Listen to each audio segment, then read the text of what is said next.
Mga boss, ito yung round 3. Pasilip sparring ni John Riel Casimero kontra sa malaking tao na Hapon. So dito talagang nagkakabigayan ng malalakas na bitaw ang dalawang mandirigma. Pero sa nakikita po natin mga boss, tila pinaglalaruan lang din ni Casimero ang malaking tao na Japanese bagamat nakakatama naman kay Casimero itong Japanese. Kaso yun nga po mga boss, nakakalamang pa rin dito sa round 3 si Cuadro Alas at dito makikita rin natin na mahirap tamaan ang isang former 3 Division World Champion.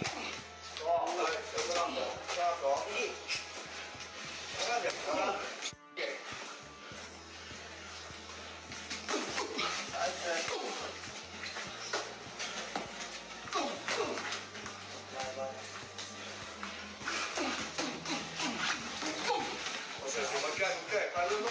Oo. Sabi naman na. Wala.